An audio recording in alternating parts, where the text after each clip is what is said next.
Rose Charities Organisation, we're an organisation that deals in international projects and international work. We try and specialise in doing very ground level, person-to-person initiatives. We're run by amateurs, and that's deliberate because a lot of us have actually been out in the field and we're a little bit cynical about lots of money going and nothing much happening. So not to say that other organisations don't do great work, but it's just the way we want to run ourselves. We do a certain amount of emergency relief, although mostly we're longer term community level projects. But on the emergency relief side, we try to coordinate with other organisations, which is how we coordinate with AMDA. We're very close associates with the organisation AMDA, which runs out of Okayama City in Japan and has much more focus on emergency relief, specific humanitarian emergency relief in emergency conditions than Rose Charities does. So the two organisations actually are very symbiotic. They work together in a very, very effective way. We do more long-term and AMDA does more emergency. So that's why in this case, obviously when the Tohoku disaster happened, it was AMDA, not only the fact that it was in Japan, obviously AMDA's home base, but there was the absolute direct and almost instantaneous method that Rose Charities could get in and help. So we're a Canadian registered organisation, so we can give tax receipts, and in that way we assist the AMDA Canada branch of the organisation by working with them on the logistics. Why double up when you can do things together? It's one of the ways we work. I wasn't there during the earthquake, but I visited my family in Sendai just in February, so not too long ago. And even then, you know, I could tell there were some remnants of the earthquake when I went to go visit my family in their apartment. In the lobby, I saw cracks in the wall and some markings, you know, maybe some engineer markings to, you know, show sort of what's wrong with the wall there. So it's, you know, you can still see little bits of the earthquake even 1 year later. Well, what was really interesting when I went to Sendai is, you know, in the gift shops and the train station and that sort of thing, they had lots of t-shirts, Gambare t-shirts, you know, Tohoku Gambare, that sort of thing. I think there's a spirit of unity, and there's a spirit, well, that Gambare spirit of, you know, let's all come together, let's help each other. And I think there is kind of a desire not to forget and move on, but to remember and move on.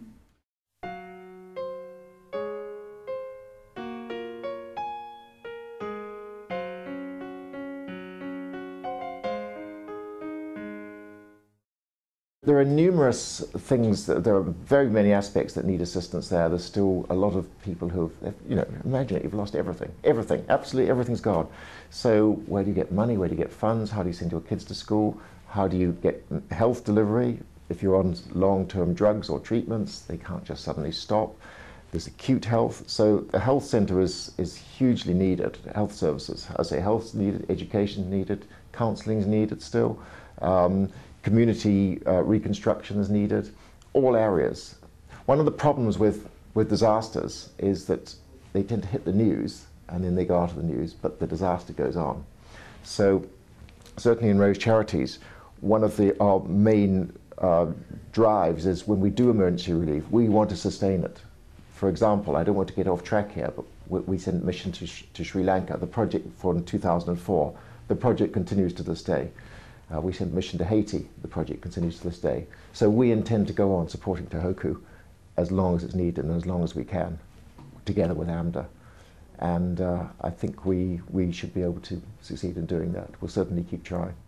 We wanted to think of a unique fundraiser, and we were thinking, well, you know, what would interest people in Vancouver and what would draw them in, and we thought perhaps music. Music is a great way to unite people, and it doesn't matter what language you speak or what culture you're from, you know, everyone enjoys good music. And someone within our group had a contact, and the contact was Rutsuko Yamagishi, who is actually from Vancouver, but, well, she was born in Vancouver, but she was raised in Japan, and we thought that she'd be a great fit because she has that sort of local connection here, but obviously she has the Japan connection as well. So she's going to be joining us, and she's traveled all around the world to play music. And what's really interesting about Rutsuko's music is that she doesn't want to be recorded in a studio. So she refuses to do studio recordings because she feels like it gets in the way of her artistry as a musician. She will, only do sort of live recordings. So I think it's a great opportunity for people in Vancouver to come out and see her. She's a world-class pianist, and she's studied under some of the world's greats. And as I mentioned too, we're going to have a local flutist, Chieko Konishi, join her as well for some pieces.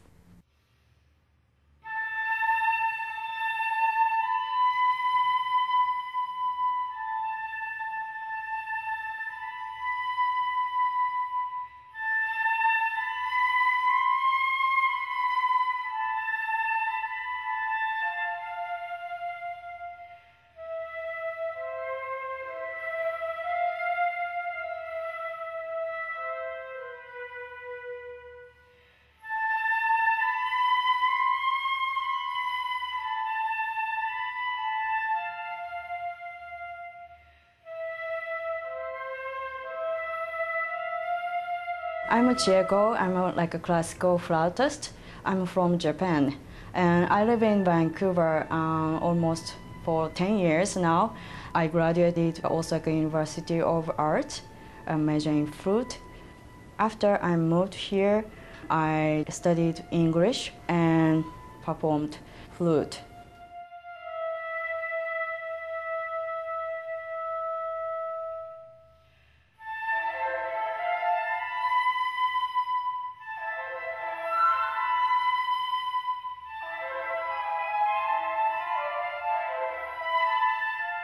I'm proud of to be involving this fundraising concert with Miss Rutsuko Yamagishi.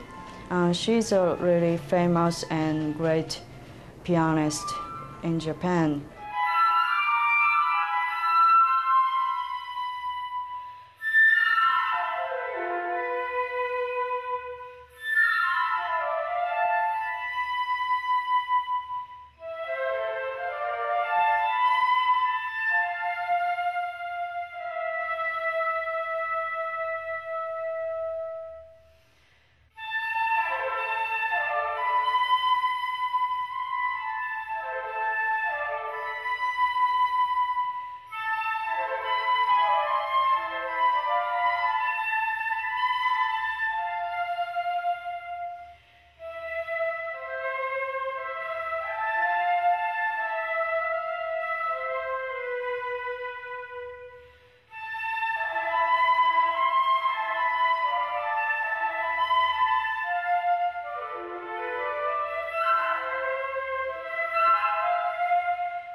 So we're fundraising for a health center, in Iwate Prefecture.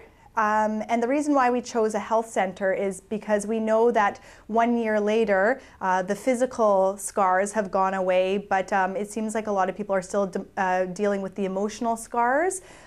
So, if we can support these people in dealing with their emotional problems and mental issues, then we think that's a very important thing. 1 year later, we want to let these people know that we haven't forgotten about them and that we know that their pain is very real even 1 year later. And so that's why we chose to support a health center. So the concert is happening on April 25th on a Wednesday evening at Christchurch Cathedral on Broad Street in downtown Vancouver. Tickets for adults are $25 ahead of time and $35 at the door. And we have a special pricing for students as well, $10 for students. And so we think this would be a great event for, especially music students who might want to come out, but it's really open for anyone. And so not only are we having Rutsuko Yamagishi play the piano, we're also having Chieko Konishi play the flute. And we're also having an AMDA emergency response volunteer. He is a doctor named Dr. Toku Takahashi.